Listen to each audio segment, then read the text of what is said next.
Have you ever wondered if the well-intentioned feeling of white guilt might actually be doing more harm than good?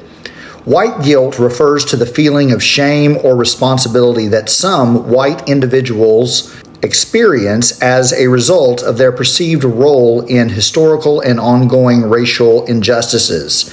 This guilt can manifest in a variety of ways, including apologizing for one's whiteness, engaging in performative allyship, or avoiding conversations about race altogether. While the intentions behind white guilt may be well-meaning, it can actually be harmful. First and foremost, it can be patronizing and disempowering to Black people. It reinforces the idea that people of color are victims who need saving rather than agents of their own liberation.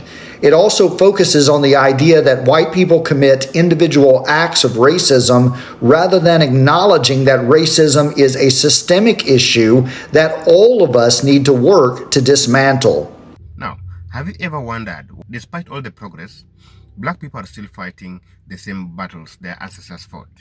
There's a video going viral where a white man exposes the forbidden things they have been doing to the Black people for centuries. And they admit that, for a fact, they are the cause why Black people are still suffering. They have not accepted that they have been oppressing these Black people. And it is shocking, but not surprising, because this is what they have been doing. And therefore, I want to play you this clip, my good people. Then at the end of these videos, I think I'm going to talk about the history of Black oppression and how Black people have fought to get out of this bondage that they have been put into by these guys. I feel it's time that we make the world a better place for all of us. And that's what God himself wants. God created us to live peacefully, loving each other and caring for each other. Let's dive straight to this video, watch, then we come back and discuss. Have you ever wondered if the well-intentioned feeling of white guilt might actually be doing more harm than good? White guilt refers to the feeling of shame or responsibility that some white individuals experience as a result of their perceived role in historical and ongoing racial injustices. This guilt can manifest in a variety of ways, including apologizing for one's whiteness, engaging in performative allyship, or avoiding conversations about race altogether. While the intentions behind white guilt may be well-meaning, it can actually be harmful. First and foremost, it can be patronizing and disempowering to Black people. It reinforces the idea that people of color are victims who need saving rather than agents of their own liberation. It also focuses on the idea that white people commit individual acts of racism rather than acknowledging that racism is a systemic issue that all of us need to work to dismantle. White guilt can be paralyzing. Rather than taking concrete actions to address racial inequality, individuals who feel guilt may become overwhelmed and feel as though there is nothing that they can do to make a difference. This can result in a sense of hopelessness and lack of meaningful progress. So, what can we do instead? First and foremost, we need to recognize that feeling guilty about whiteness does not actually solve any problems. Instead, we need to take concrete actions to address systemic racism. This might involve educating ourselves about the history of racism and its ongoing implications, supporting organizations that work to promote racial equity, or having difficult conversations with our friends and family members about race. We also need to be mindful that the ways in which our guilt may inadvertently perpetuate racism. For example, if we are constantly apologizing for our privilege or center conversations around our own feelings of guilt, we are still making the conversation about ourselves rather than about the experiences and needs of Black people. We need to shut up, listen, and learn to the experiences of people of color without dismissing their experiences. While it's important to acknowledge the ways in which our privilege has contributed to systemic racism, we need to be careful not to let that guilt consume us. Instead, we should channel our energy into meaningful conversations and actions that will contribute to a more equitable society for everyone. Feeling guilty about racism? That's totally normal. But that guilt can trap us. It makes the conversation about us, not about the harm that's being done. Our guilt might feel like awareness, but too often that guilt becomes a shield. I feel bad, so I must be good. It just doesn't change anything, and it keeps us stuck in self-focus. Here's how I move from guilt to responsibility. What can I learn? What can I do next?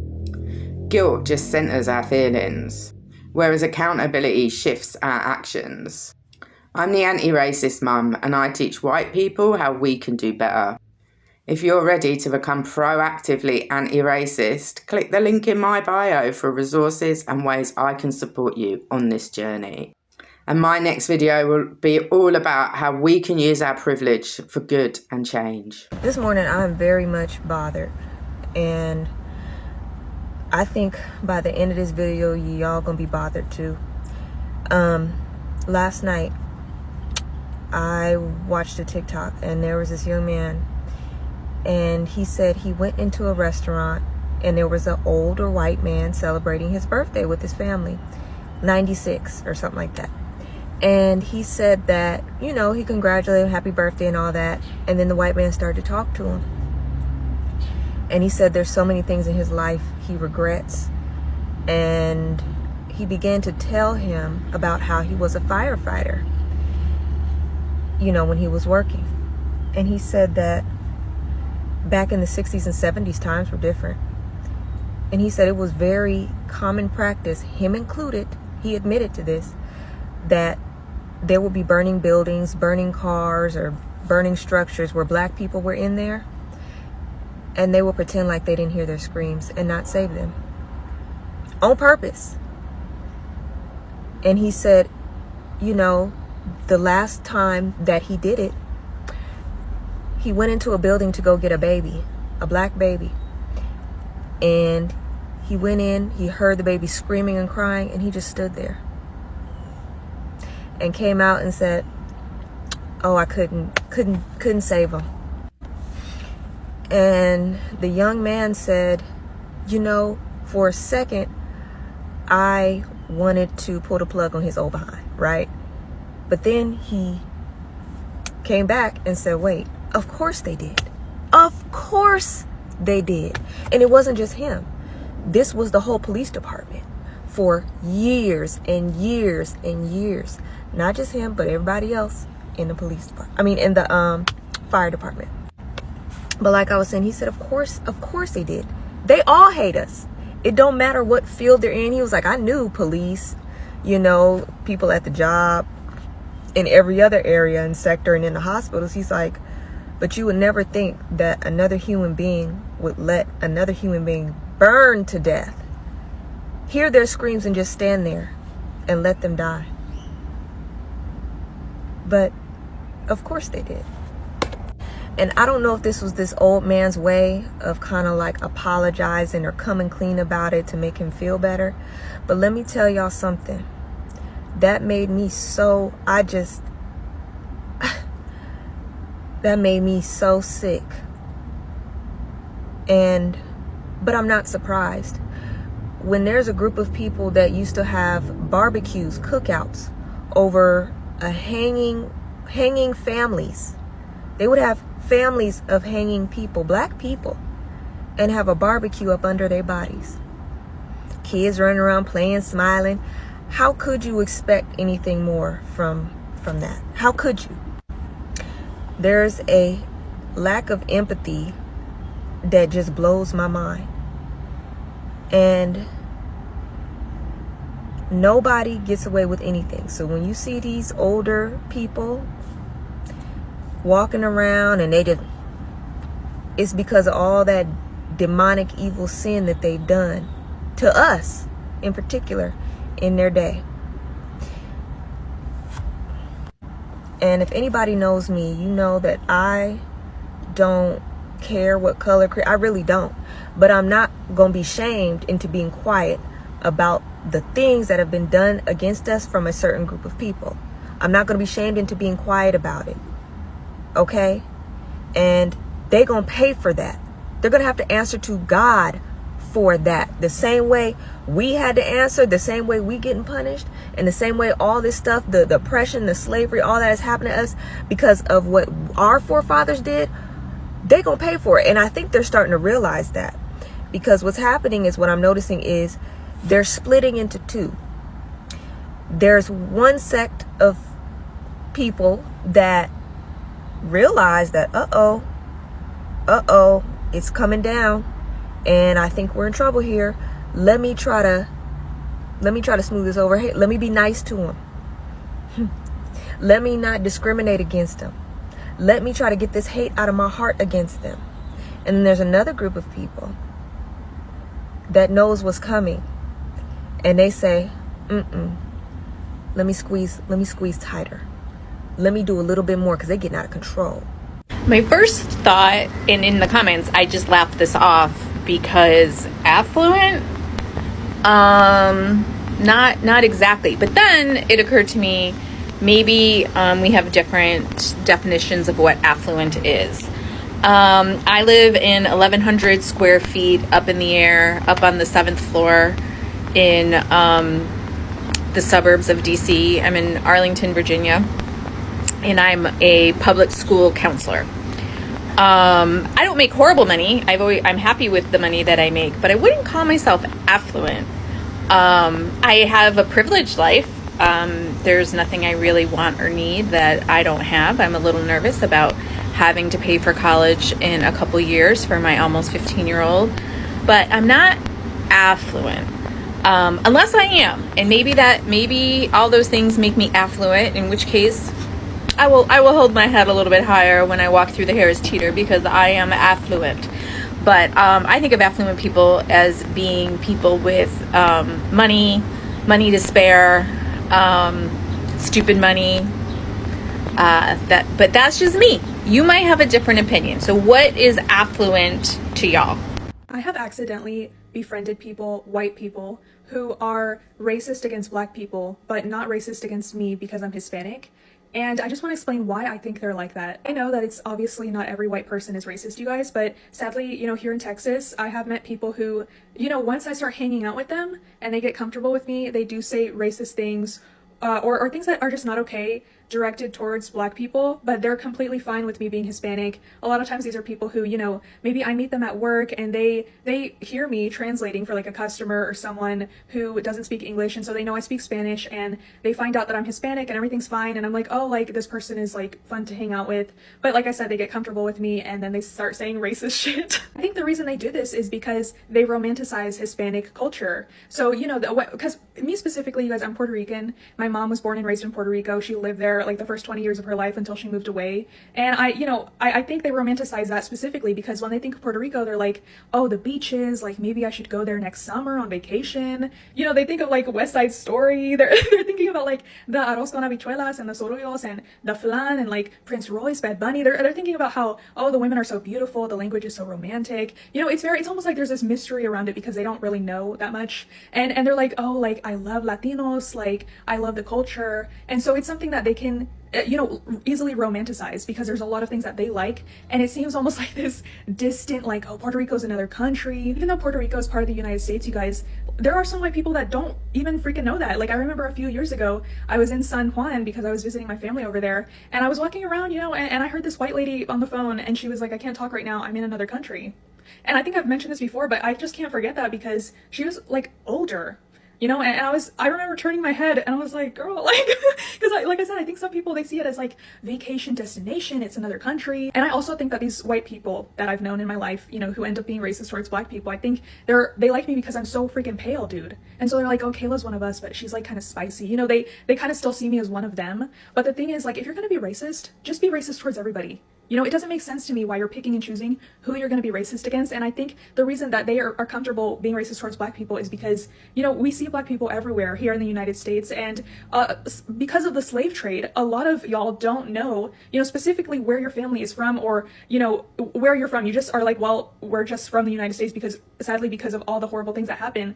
I know that a lot of y'all can't trace back specifically where you were from, you know. And so the romance and the mystery is gone. It's just like, oh, they're just black people, whatever. And, you know, I think it's also envy, because they are envious of like your big lips, how, you know, your dark skin, because we see a lot of white people who are obsessed with being tan. And, you know, I think they're also envious of like how you guys are just naturally curvy or strong. And again, you guys, I'm not trying to just trash on white people. It's just that I don't even make white friends anymore here in Texas, because this has happened like too many times, honestly, with me, where I'm like, I feel like I just wasted my time like befriending someone, because they, like I said, they end up saying racist things about black people when we're alone to me.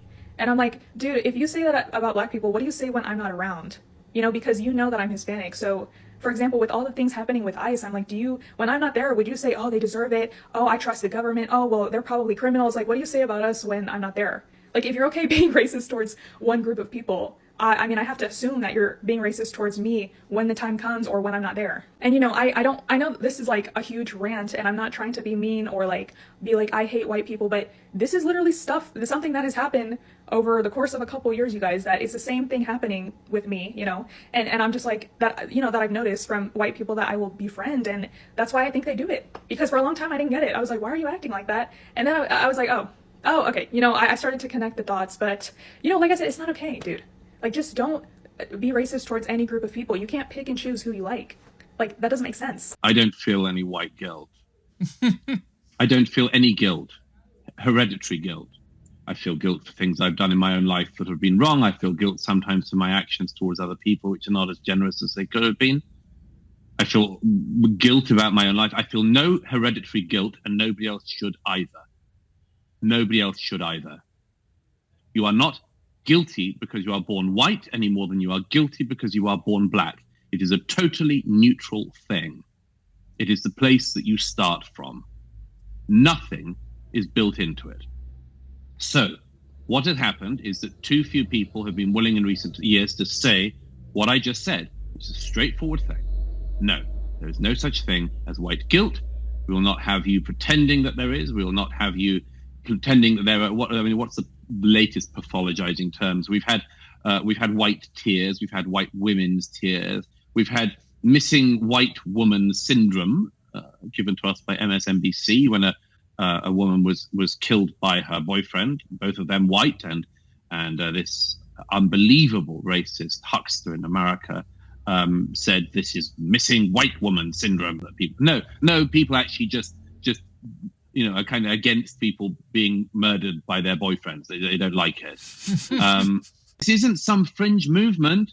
This isn't just Ibram X. Kendi not, you know, talking in some silo. This is the chairman of the Joint Chiefs of Staff, Mark Milley, saying to Senate and Congress that he wants to look into white rage. There's no such thing as white rage. There's no such thing. Just that there's no such thing as white tears or white guilt or anything else. No such thing. And if you do think there's such a thing, then play it the other way around. Say you're interested in black rage. Say you're interested in black tears, and that you want to taunt people when they're black and they cry. How dare people talk like this? They would never do it about anybody else. And it's high time they stop doing it about white people. It's absolutely reprehensible and disgusting.